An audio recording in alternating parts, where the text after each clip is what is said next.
Welcome to my channel. My name is Steve and I am a cancer survivor. I was diagnosed 3 years ago with HPV-related throat cancer, specifically basal cell carcinoma of my right palatine tonsil. I underwent 35 radiation treatments and 4 chemotherapy treatments. I am currently in complete remission.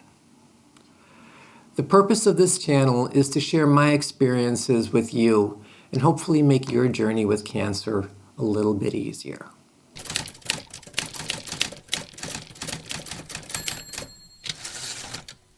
It was a Thursday, September 22nd of 2016.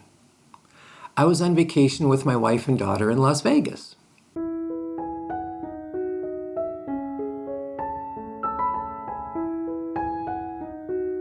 And I had felt what I thought was an ear infection coming on.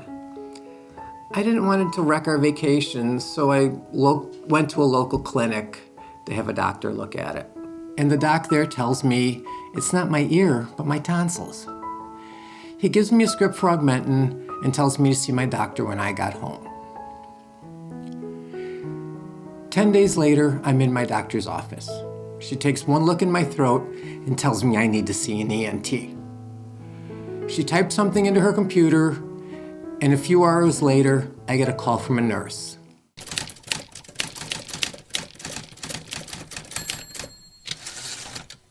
The next day at 9:30 in the morning, I'm at the local medical center in an ENT's office.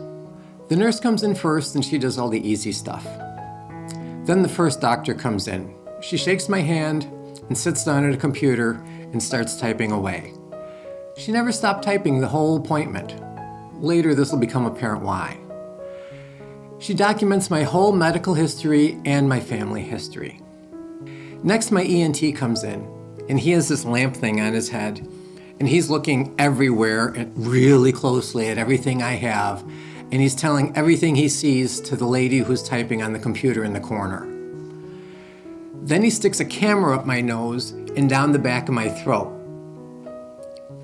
After he does that, he asks if some students can come in because it is a teaching hospital. I don't mind. The room filled up with students who all wanted to look at the guy with the tumor in his throat. The poor nurse had to stand out in the hallway. Next, the doctor says he needs to take a biopsy of my tonsil.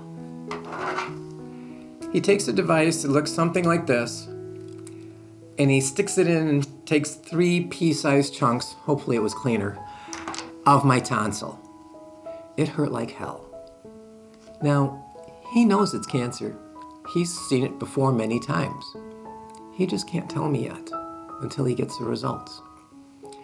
The doc who's typing on the computer is building my file that's going to be submitted to the tumor board. Now, if you don't know, a tumor board is a group of doctors and other healthcare professionals, all with different specialties, that meet regularly in the hospital to discuss all the new cancer cases and decide on the treatment plan. It's not just one guy who decides what your treatment plan is going to be. It's a whole group of people. Then my doctor puts on a serious face. He says he's concerned that it could be cancer. I had not heard that word before. I had not even considered that word before, cancer. I'm scheduled for what will be the first of many CT scans for the following Monday, and then I am spit out the door into the real world with that word of cancer echoing in my head.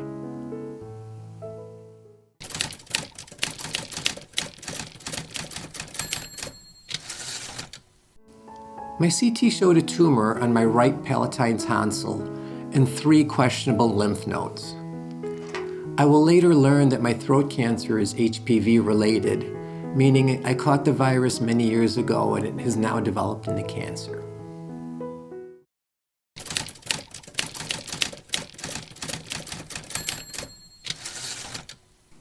It's Thursday, October 13th of 2016, 9:46 a.m. and I'm at work. My ENT calls to tell me I have cancer. I don't remember the rest of the phone call. He told me what was going to happen next, and I think I took notes and wrote things down. I don't remember. I then hung up and just sat there.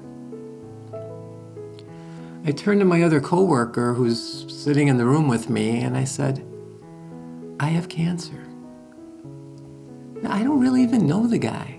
He's just the only guy there, and I just had to say it out loud that I have cancer. And I just want you to know it's okay that you need to say it out loud.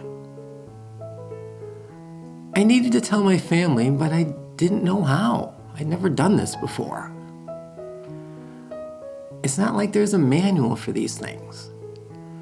I did it in a text message. My kids are grown, we're kind of spread out. It's the best I could come up with at the time. They still give me grief over it.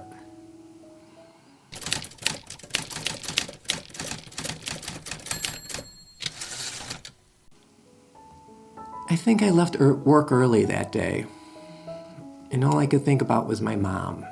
You see, she died from cancer when I was young. But cancer didn't take her quickly. Oh no, it took her apart slowly over time, piece by piece. I spent my whole adolescence watching my mom slowly die from cancer. And all I could think about is that my wife and children would watch me die. Thousands of tears later.